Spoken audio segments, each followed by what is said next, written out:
اور جاوید مکرم صدیقی صاحب کو آواز دیتا ہوں کہ وہ تذکیر بالقرآن پیش کریں۔ نحمد و نصلی علی رسول الکریم۔ اعوذ باللہ من الشیطان الرجیم، بسم اللہ الرحمن الرحیم۔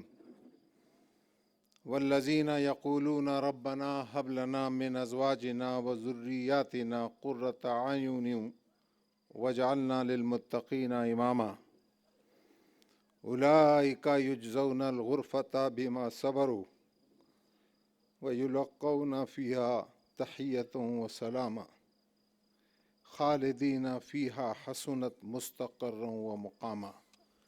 صدق اللہ العظیم والمولا الکریم۔ راہ حق کے قیمتی ساتھیوں، یہ فرقان کی 3 آیتیں میں نے ابھی آپ کو سنائیں۔ ان کی ترجمانی اس طرح سے: وہ دعائیں مانگا کرتے ہیں کہ اے ہمارے رب، ہمیں اپنی بیویوں اور اپنی اولاد سے آنکھوں کی ٹھنڈک دے اور ہم کو پرہیزگاروں کا امام بنا۔ یہ ہیں وہ لوگ جو اپنے صبر کا پھل منزل بلند کی شکل میں پائیں گے۔ آداب و تسلیمات سے ان کا استقبال ہوگا، وہ ہمیشہ ہمیشہ وہاں رہیں گے۔ کیا ہی اچھا ہے وہ مستقر اور وہ مقام۔ اسی دنیا کے صحیح اور بھرپور استعمال پر آخرت کی کامیابی اور جنت کے اونچے درجات کا حصول اس سے یقینی۔ ہم متقیوں کے امام بنیں اور جنت الفردوس میں داخلے کا پروانہ مل جائے۔ جنت کی نعمتیں لازوال ہیں، ایسی ہیں جنہیں کسی نے نہ دیکھا، نہ سنا اور نہ کسی کا تخیل وہاں تک پہنچا۔ اسے مس کرنا بڑا خسارہ ہے۔ یہ چیز اگر مس ہو جائے، یہ چیز اگر انسان سے اور بالخصوص اہل ایمان سے جنت کے یہ اونچے درجات مس ہو جائیں تو یہ بہت بڑا خسارہ ہے۔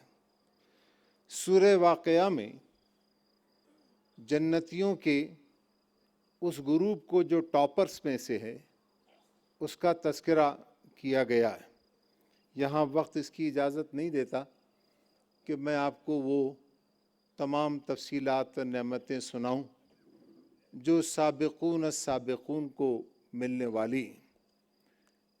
عجیب و غریب آیات سورہ واقعہ کی کہ وہ تمام بنی نوع انسان کو صرف 3 جماعتوں میں تقسیم کر دیں گے قیامت کے دن۔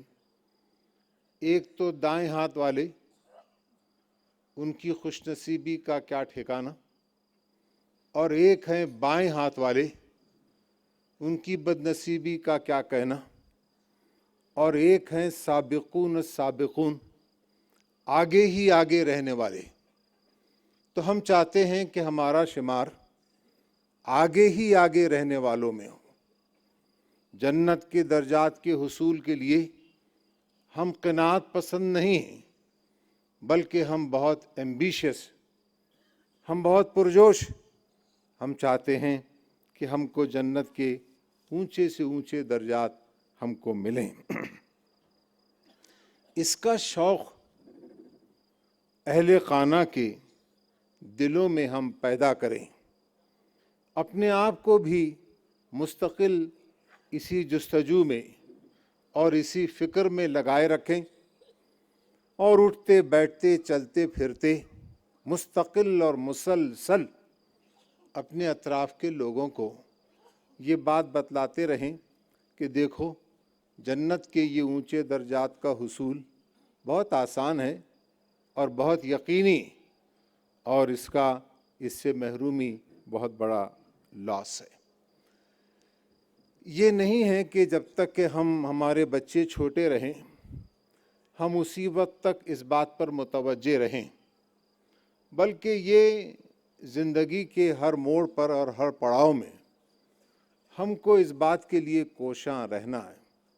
بچے جوان ہو جائیں، ان کی شادیاں ہو جائیں، پھر ان کے بچے ہو جائیں جو آپ کی گودوں میں کھیلتے رہتے ہیں، تو وہ بھی اب آپ کے لیے ایک ٹارگٹ اس اعتبار سے کہ آپ ان کی تربیت کریں، ان کے اندر وہ شوق پیدا کریں۔ ہم ایک ریٹائرڈ لائف کی صورت میں ہم اس سے بے نیاز نہ ہو جائیں کہ ہماری جو ذمہ داری تھی ہم نے ادا کر دی، ہمارے اتنے 3 4 5 بچے تھے، وہ ویل پلیسڈ ہیں اور وہ تحریک اسلامی کے اچھے سے قافلے میں وہ شامل بھی ہو گئے ہیں۔ نہیں، بلکہ مسلسل اپنے بھانجے بھانجیاں، بھتیجے بھتیجیاں، نواسے نواسیاں، پوترے پوتریاں اور جتنے اطراف میں لوگ ہیں ان کو مستقل اس بات کی طرف اس کا شوق دلاتے رہیں۔ آج دنیا کی باطل پرست طاقتیں پورے سائنٹیفک ٹولز کے ساتھ انسانی دنیا کو بے دردی کے ساتھ دبوچے ہوئے اور ان کو ایک طرح کے تفریحی ماحول میں غرق کر رکھا ہے۔ Life is nothing but for enjoyment, بس ایک انجوائمنٹ ہے۔ ڈھونڈ رہا ہے فرنگ عیش جہاں کا دوام، وائے تمنائے خام، وائے تمنائے خام۔ لوگ ڈھونڈ رہے ہیں، دیوانہ وار سیٹسفائی نہیں ہو رہے اور مستقل اور مسلسل ایک تفریحی ماحول میں اپنے آپ کو غرق کیے ہوئے ہیں۔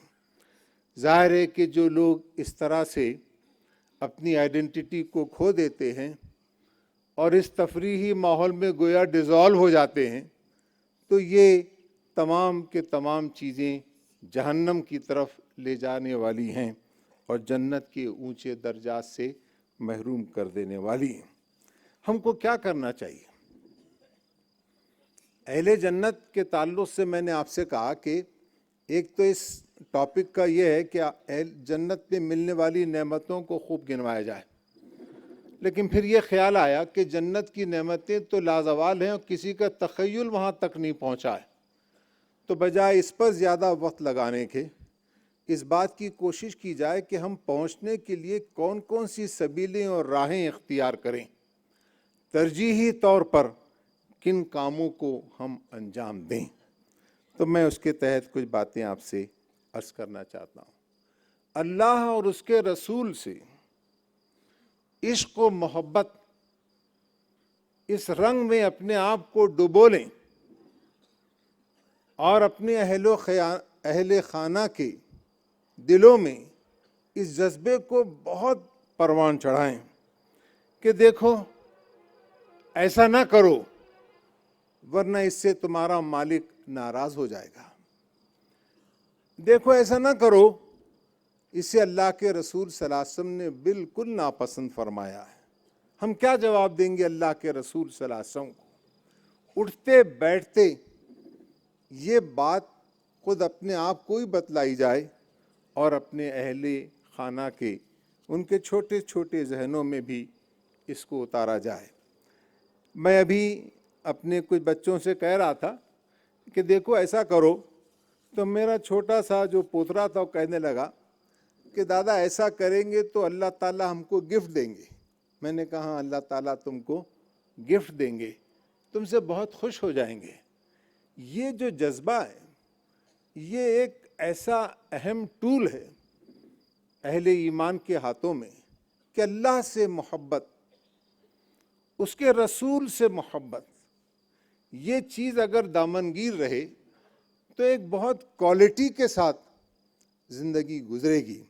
اگر وقت ملے گا اور اگر آپ تھوڑا سا اصرار کریں گے تو میں بعد میں آپ کو علامہ اقبال کا ایک بہت اچھا سا واقعہ آپ کو سناؤں گا۔